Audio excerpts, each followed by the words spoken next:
Welcome back. We created the data class. Now we need to create the adapter. Go and create a new Kotlin class. Name it as my custom adapter.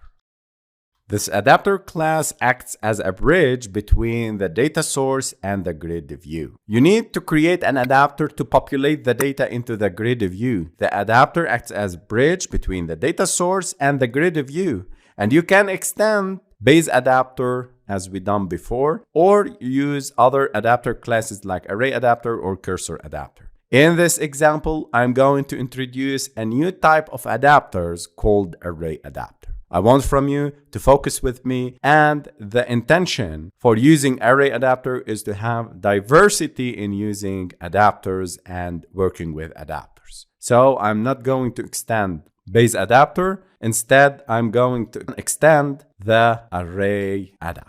At first, I need to add here in the primary constructor of my custom adapter 2 parameters. First, the context object. I'll use it in the layout inflator. Alt plus enter to import the context class. And the private val grid items. It's of type list of shape.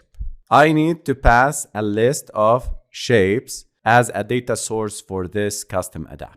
And here inside the ArrayAdapter, I'll use as a generic the shape. So I'm telling go and create an ArrayAdapter holding the shape class as its data source. Then I need to pass 3 parameters. You can see it's suggesting for me context and resource int, context resource int, and text view resource ID, and others. I need to use that one, the context, resource, and objects. It's of type list. You can use an array, but in this example, I'm going to pass a list to the ArrayAdapter. You can use array or list. Context 0 and grid items. Let's break this line of code down. The ArrayAdapter constructor is used to create an ArrayAdapter that will be responsible for adapting data of type grid item to the list view or grid view widget in the Android UI.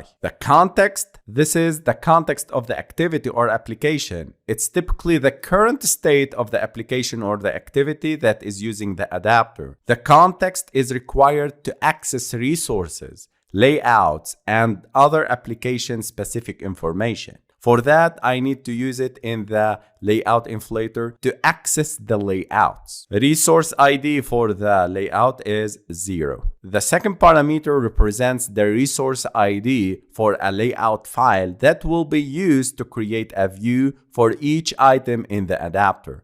However, in this case, 0 is used because you are inflating the views manually in the grid view method of the adapter. You are not using a predefined layout resource, so you provide 0 as a placeholder. So whenever you create a custom grid layout and you need to inflate this custom layout, you need to pass 0 as a resource because you are not going to use a predefined layout resource. The third parameter is grid items. This is the list of data objects that the adapter will adapt and display in the list view or grid view. And in this case, I'm going to use a grid view. And I'm going to use a grid items, which is a list of shapes where each grid item object contains information about an image and text. So when you create an instance of ArrayAdapter and you pass the